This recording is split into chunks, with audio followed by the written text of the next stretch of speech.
Kibbutz Yad Mordechai, à la frontière de la bande de Gaza. Cet endroit magnifique, principalement connu pour sa fabrique de miel et son musée, fait parler de lui pour d'autres raisons depuis le 7 octobre. Il fait partie des communautés attaquées par les terroristes du Hamas. Ils avaient prévu de venir ici, ils étaient entièrement équipés avec des lance-roquettes et tout le reste. Ce matin-là, l'unité de la police des frontières qui est présente d'habitude était réveillée à cause de toutes les roquettes qui tombaient. L'équipe de sécurité du kibbutz aussi était réveillée. Ils ont reçu des appels de leurs amis du Moshav Netiva, Sarah et d'autres kibbutzim qui leur ont dit qu'il y avait une attaque terroriste. Alors ils se sont préparés. Quand les terroristes sont arrivés, la police des frontières les a repoussés. Il y a eu des tirs. Comme vous pouvez le voir, il y a eu des dégâts.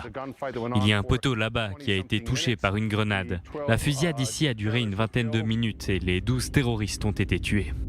L'histoire de Yad Mordechai commence en 1943, lorsqu'un groupe de militants juifs s'y installe en provenance d'un autre kibbutz du Nord. En 1948, pendant la guerre d'indépendance d'Israël, le village est attaqué par les forces égyptiennes qui décident d'envahir le nouvel État.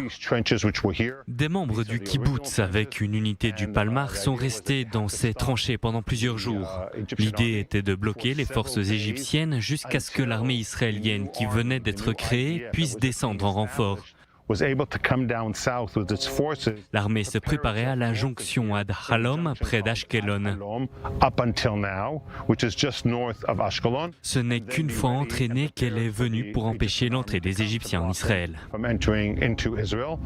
Le nom Yad Mordechai rend hommage à Mordechai Anilevitch, le leader à la tête du soulèvement du ghetto de Varsovie. Le musée du kibbutz est également dédié à cet événement majeur qui a marqué l'histoire du peuple juif. Le 23 octobre, une roquette est tombée à l'intérieur du musée, endommageant la salle d'exposition dans laquelle se trouvait une reproduction du bunker utilisé par Mordechai Anilevitch et le groupe de résistance juive du ghetto de Varsovie en 1943.